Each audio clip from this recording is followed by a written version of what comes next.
Heather McPallister.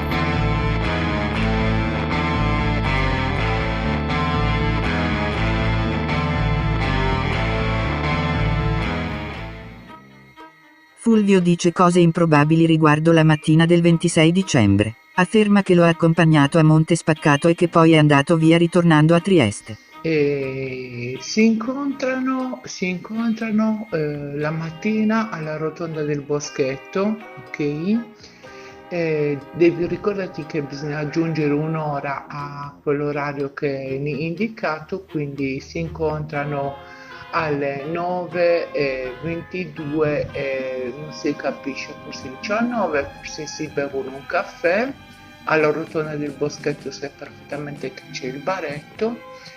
Poi la macchina si riaccende alle 9:53, 59 e si mettono in moto, fanno strada per la Sovizia e continua a salire, dopodiché si fermano alle 10:07 e 56, si fermano in questo parco e ci rimangono un paio di minuti nel parco Globo in Air, ok?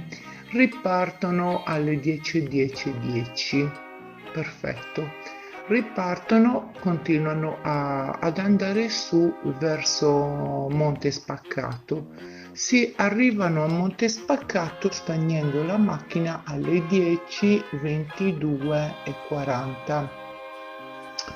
A quel punto ieri Covalero ha detto che Claudio l'ha lasciato lì e poi se n'è andato via. Non è vero, perché la macchina resta ferma lì fino alle 10:40, 10:40 e 21.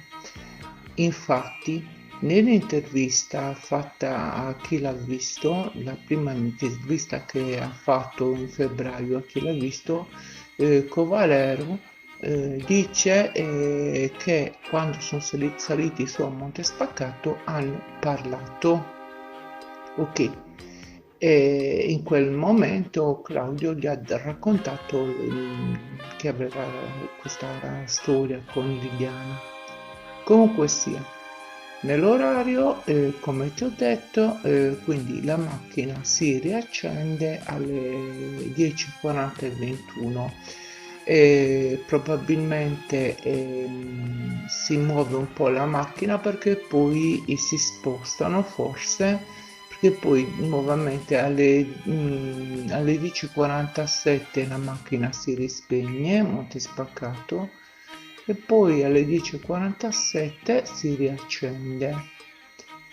Quindi non tornano, non è vero che tornano a Trieste, perché poi la macchina, vedi, si sposta in via Masaccio e dopodiché riprende la strada per Basovizza e poi continuano in via Chette, forse in via Chette a Basovizza Claudio aveva qualche parente, strada per Basovizza, poi Longera e strada di Guardiella, via Giulia e poi ritorna a casa sua.